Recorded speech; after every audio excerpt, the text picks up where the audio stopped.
Assalamualaikum warahmatullahi wabarakatuh. Perkenalkan, nama saya Laisha Fitri dengan NIM 666124028. Di sini saya akan menjelaskan tentang analisis e-government pada OJK.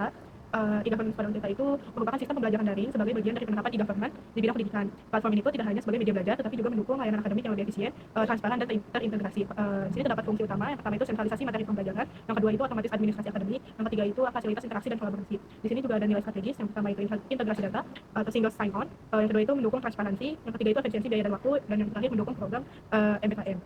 Selanjutnya di sini terdapat tahapan e-government pada OJK. Yang pertama itu tahap informasi, terdapat pilihan bahasa, kontak, dan panduan. Yang kedua itu navigasi sistem yang jelas dan terstruktur. Yang ketiga itu update materi dan pengumuman yang rutin. Yang keempat itu tersedia fak atau panduan.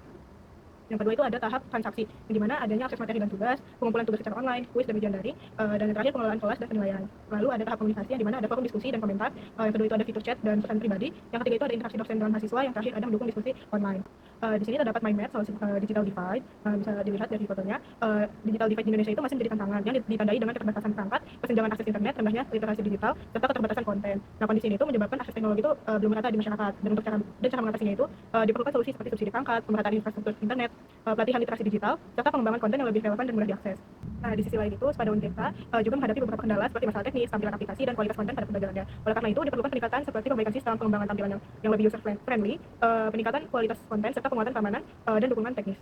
Yang terakhir di sini ada analisis prinsip-prinsip e-government menurut Will dan Ross pada OJK. Yang pertama itu ada simple, yang pertama menggunakan platform Moodle. Yang kedua itu tampilannya mudah dipahami. Yang ketiga itu standarisasi semua mata kuliah. Yang keempat itu dikelola secara terpusat. Lalu di sini ada transparan, yang dimana materi dan nilai itu dapat diakses. Yang kedua itu proses pembelajaran terbuka, interaksi dapat dipantau, aksesnya fleksibel, dan menjadi bagian proses akademik. Yang terakhir ada kecocokan, yang dimana sesuai tujuan digitalisasi kampus. Yang kedua itu mendukung kebutuhan pengguna. Yang ketiga itu memfasilitasi pembelajaran daring. Yang keempat itu menjadi bagian proses akademik. Terima kasih.